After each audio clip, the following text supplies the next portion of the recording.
ಈ A T ಎಮ್ಗಳಲ್ಲಿ ನಾವು ದುಡ್ಡನ್ನು ಡ್ರಾ ಮಾಡೋದಕ್ಕೆ ಅಂತ ಹೋದಾಗ ಒಂದೊಂದು ಸರ್ತಿ ಒಂದೊಂದು ರೀತಿ ಸಮಸ್ಯೆಗಳಾಗುತ್ತೆ. ಕೆಲವು ಸಂದರ್ಭದಲ್ಲಿ ದುಡ್ಡು ನಮ್ಮ ಅಕೌಂಟಿಂದ ಕಟ್ಟಾಗಿರುತ್ತೆ, ಬಟ್ ಎ ಟಿ ಎಮ್ನಲ್ಲಿ ದುಡ್ಡೇ ಬರಲ್ಲ. ಹೀಗೆಲ್ಲ ನೀವೇನಾದರೂ ರೆಗ್ಯುಲರ್ ಆಗಿ ಎ ಟಿ ಎಮ್ನಲ್ಲಿ ಹಣವನ್ನು ಡ್ರಾ ಮಾಡ್ತಾ ಇದ್ದರೆ, ಹಣ ಡ್ರಾ ಆದರೂ ಆ ಹಣ ನಿಮ್ಮ ಕೈಗೆ ಸಿಗಲ್ಲ. ನಿಮ್ಮ ಹಣ ಕದಿಯೋದಕ್ಕೆ ಅಂತ ಖದೀಮರು ಖತರ್ನಾಕ್ ಪ್ಲ್ಯಾನ್ ಮಾಡಿದ್ದಾರೆ. ಎ ಟಿ ಎಮ್ಗಳಲ್ಲಿ ಹಣ ಎಗರಿಸೋದಕ್ಕೆ, ಹಣ ಪಡೆಯುವ ಜಾಗವನ್ನು, ಆ ದುಡ್ಡು ನೋಟ್ ಏನು ಬರುತ್ತೆ ಆ ಜಾಗವನ್ನು ಸೀಲ್ ಮಾಡಿದ್ದಾರೆ ಖದೀಮರು. ಅಂದರೆ ನಿಮಗೆ ಅಲ್ಲಿ ದುಡ್ಡು ಎಣಿಕೆ ಆಗೋ ಸೌಂಡ್ ಕೇಳುತ್ತೆ, ದುಡ್ಡು ಈಚೆ ಬರಲ್ಲ. ನೀವೆಲ್ಲ ದುಡ್ಡು ಬರಲಿಲ್ಲ ಅಂತ ಹೋದ್ಮೇಲೆ ಅದನ್ನು ತೆಕ್ಕೊಳ್ಳೋದು. ಬೆಂಗಳೂರಿನಲ್ಲಿ ಎ ಟಿ ಎಮ್ ವಂಚನೆಗೆ ಹೊಸ ಟೆಕ್ನಿಕ್ ಯೂಸ್ ಮಾಡ್ತಾ ಇದ್ದಾರೆ. ಬೆಂಗಳೂರಿನ ಜಯನಗರ, ಚಿಕ್ಕಬಿದರಕಲ್ಲು ಸುತ್ತಮುತ್ತ ಈ ಕೃತ್ಯಗಳು ನಡೀತಾ ಇದೆ. ಬೇಕು ಅಂತ ಅದನ್ನು ಸೀಲ್ ಮಾಡಿರ್ತಾರೆ. ಆ ದುಡ್ಡು ಬಂದು ಆ ಜಾಗದಲ್ಲಿ ಸ್ಟಕ್ಕಾಗಿರುತ್ತೆ. ನೀವು ಹೋದ ನಂತರ ಆ ದುಡ್ಡನ್ನು ಎತ್ಕೊಳ್ಳೋದು. ಈ ರೀತಿ ದುಡ್ಡನ್ನು ನೋಡಿ ಹೆಂಗೆಲ್ಲ ಮಾಡ್ಬೋದು ಮೋಸಗಳನ್ನು. ಆ ಥರ ಮಾಡ್ತಾರೆ ಜನ. ಹೆಂಗೆ ಸೀಲ್ ಮಾಡ್ತಾರೆ ಅಂದರೆ ಗೊತ್ತೇ ಆಗಲ್ಲ ನಿಮಗೆ. ಯಾಕೋ ದುಡ್ಡು ಬರಲಿಲ್ಲ ಅಂತ ನಿಮ್ಮ ಅಕೌಂಟಿನ ದುಡ್ಡು ಕಟ್ಟಾಗಿರುತ್ತೆ, ದುಡ್ಡು ಬರಲ್ಲ, ಸೀಲ್ ಮಾಡಿಬಿಟ್ಟಿರ್ತಾರೆ. ಆ ಥರ ದಂಧೆಗಳು ನಡೀತಾ ಇದೆ. ಬೆಂಗಳೂರಿನ ಜಯನಗರ ಫಸ್ಟ್ ಬ್ಲಾಕ್ನ ಬೈರಸಂದ್ರ ರಸ್ತೆಯಲ್ಲಿ ಎ ಟಿ ಎಮ್ ಒಂದರಲ್ಲಿ ಕಿಡಿಗೇಡಿಗಳು ಹಣ ದೋಚುವಂತಹ ಪ್ರಯತ್ನವನ್ನು ಮಾಡಿದ್ದಾರೆ. ಎ ಟಿ ಎಮ್ನ ದೃಶ್ಯಗಳನ್ನು ಕೂಡ ತೋರಿಸ್ತಾ ಹೋಗ್ತೇನೆ. ಈ ಎ ಟಿ ಎಮ್ಗೆ ಈ ರೀತಿಯ ಒಂದು ಸ್ಟಿಕ್ಕರಿಂಗನ್ನು ಮಾಡಲಾಗಿತ್ತು. ವಿತ್ಡ್ರಾ ಮಾಡಿದಾಗ ಹಣ ಬರುವಂತಹ ಜಾಗ ಇದು. ಇಲ್ಲಿ ಹಣ ಬಂದು ಇಲ್ಲೇ ಲಾಕ್ ಆಗುತ್ತೆ, ಇಲ್ಲಿಂದ ನಾವು ಹಣವನ್ನು ಪಡಿತೀವಿ. ಆದರೆ ಆ ಹಣ ಅದನ್ನು ಹೊರಗಡೆ ತೆಗೆಯೋದಕ್ಕೆ ಬರಬಾರ್ದು. ಆ ನಿಟ್ಟಿನಲ್ಲಿ ಕಿಡಿಗೇಡಿಗಳು ಈ ರೀತಿಯಾಗಿ ಸ್ಟಿಕ್ಕರಿಂಗನ್ನು ಮಾಡಿದರು. ಒಂದು ಪ್ಲೇವುಡ್ ಮಾದರಿಯಲ್ಲಿ ಒಂದು ಶೀಟ್ ಇದು. ಈ ಶೀಟನ್ನು ಕಂಪ್ಲೀಟಾಗಿ ಒಂದು ಗಮ್ಮನ್ನು ಹಾಕಿ ಇದನ್ನು ಕ್ಲೋಸ್ ಮಾಡಿದರು.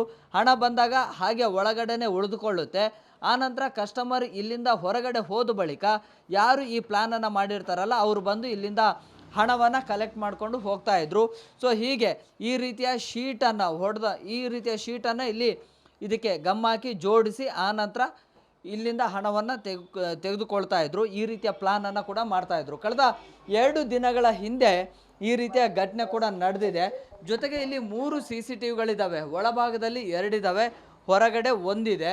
ಸೊ CCTVಗಳು ಇದ್ದರೂ ಕೂಡ ಭಯ ಇಲ್ಲದೆ ನೇರವಾಗಿ ಒಳಗಡೆ ಬರ್ತಾಯಿದ್ರು. ಜೊತೆಗೆ ಕ್ಯಾಮ್ರಾಗಳಲ್ಲಿ ನಾವು ಕಾಣಬಾರ್ದು ಅನ್ನೋ ಕಾರಣಕ್ಕಾಗಿ ಒಳಗಡೆ ಒಂದಿಷ್ಟು ಎಲೆಕ್ಟ್ರಿಕಲ್ ಡಿವೈಸು ಮತ್ತು CCTVಗೆ ಸಂಬಂಧಪಟ್ಟಂತಹ ಮಾನಿಟರಿಂಗ್ ಮಾಡುವಂಥ ಒಂದಿಷ್ಟು ಡಿವೈಸ್ಗಳಿದ್ದಾವೆ. ಅವುಗಳನ್ನು ಕಟ್ ಮಾಡೋದಕ್ಕೂ ಕೂಡ ಒಳಗಡೆ ಬಂದಿದ್ದಾರೆ. ಮತ್ತು ಈ ಶೀಟನ್ನು ಕೂಡ ಹೊಡೆದಾಕಿ ಒಳಗಡೆ ಹೋಗಿದ್ದಾರೆ. ಸಂಬಂಧಪಟ್ಟಂತಹ ಬ್ರ್ಯಾಂಚಿನ ಅಧಿಕಾರಿಗಳು ಇದ್ರ ಬಗ್ಗೆ ಪರಿಶೀಲನೆಯನ್ನು ಕೂಡ ನಡೆಸ್ತಾ ಇದ್ದಾರೆ. ಈ ಶೀಟ್ ಏನಿದೆಯಲ್ಲ, ಈ ಶೀಟನ್ನು ಕೂಡ ಹೊಡೆದಾಕಿ ಹೋಗಿದ್ದಾರೆ. ಸೊ ಹೀಗೆ ಹಣವನ್ನು ದೋಚುವಂತಹ ವ್ಯವಸ್ಥಿತ ಪ್ಲಾನ್ ಈ ಎ ಟಿ ಎಮ್ನಲ್ಲಿ ನಡೆದಿದೆ.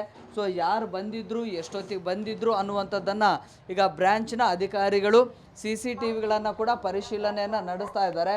ಬಹುಶಃ ಕೇವಲ ಈ ಬ್ಯಾಂಕ್ನಲ್ಲಿ ಮಾತ್ರ ಅಲ್ಲ, ಬೇರೆ ಬೇರೆ ಬ್ಯಾಂಕ್ಗಳಲ್ಲಿ ಕೂಡ ಈ ರೀತಿಯ ಒಂದಿಷ್ಟು ಪ್ಲಾನ್ಗಳನ್ನು ಮಾಡಿಕೊಳ್ಳಲಾಗ್ತಾ ಇದೆ. ಈ ಮೂಲಕವಾಗಿ ಹಣ ದೋಚುವಂತಹ ವ್ಯವಸ್ಥೆಗಳು ಕೂಡ ಆಗ್ತಾ ಇದ್ದಾವೆ ಅನ್ನುವಂಥದ್ದು ಇಲ್ಲಿದ್ದಂತಹ ಒಂದಿಷ್ಟು ಜನ ಕೂಡ ಹೇಳ್ತಾ ಇದ್ರು. ಆದರೆ ಈ ರೀತಿ ಹಣ ದೋಚಲಿಕ್ಕೆ ಯಾರು ಬರ್ತಾ ಇದ್ದಾರೆ ಅಂಥವ್ರ ವಿರುದ್ಧ ಪೊಲೀಸರು ಕೂಡ ನಿಗಾ ವಹಿಸಬೇಕು, ಅಂಥವರ ಬಂಧನವನ್ನು ಕೂಡ ಮಾಡಬೇಕು ಅನ್ನುವಂಥದ್ದು ಸಾಕಷ್ಟು ಜನ ಕೂಡ ಹೇಳ್ತಾ ಇದ್ದಾರೆ. ವಿಡಿಯೋ ಜರ್ನಲಿಸ್ಟ್ ಸಚಿನ್ ಜೊತೆ Prakash D Rampur, public TV, Bengaluru. ಅಲ್ಲ, ಜನ ತುಂಬ ಮೊದಲಷ್ಟು ಎ ಟಿ ಎಮ್ಮನ್ನು ಯೂಸ್ ಮಾಡ್ತಿಲ್ಲ. ಈಗ ಎಲ್ಲ ಡಿಜಿಟಲ್ ಪೇಮೆಂಟ್ ಹೋಗಿದ್ದಾರೆ. ಆದರೂ ಕೆಲವ್ರಿಗೇನಾದ್ರು ಎಮರ್ಜೆನ್ಸಿ ಇದೆ ಅಂತ ಬಂದಾಗ ಈ ಥರ ಆಗಿದೆ. ನಿಮಗೆ ಹಣ ಎ ಟಿ ಎಮ್ಮಲ್ಲೇ ಮಷಿನ್ನಲ್ಲೇ ಸ್ಟಕ್ ಆಗಿರೋದಿದೆ. ಅದು ಮಷಿನ್ದೇನೋ ಫಾಲ್ಟ್ ಆಗಿಬಿಟ್ಟು ದುಡ್ಡು ಬರಲಿಲ್ಲ ಅಂತಂದರೆ ದುಡ್ಡು ಸಿಗುತ್ತೆ ನಿಮಗೆ, ನಿಮ್ಮ ಅಕೌಂಟಲ್ಲೇ ಇರುತ್ತೆ, ಕಟ್ಟಾಗಿದ್ದರೂ ವಾಪಸ್ ಬರುತ್ತೆ. ಆದರೆ ಇದು ದುಡ್ಡು ಎಗರಿಸ್ಬೇಕು ಅಂತಲೇ ಮಾಡ್ತಿರೋದು. ಹಾಗಾಗಿ ತುಂಬ ಜನಕ್ಕೆ ಗೊತ್ತಾಗಲ್ಲ ಏನಾಗಿದೆ ಅಂತಂದ್ಬಿಟ್ಟು. ಏನೋ ದುಡ್ಡು ಬರುತ್ತೆ ಅಂತ ವೆಯ್ಟ್ ಮಾಡಿರ್ತಾರೆ, ದುಡ್ಡು ಬರಲ್ಲ.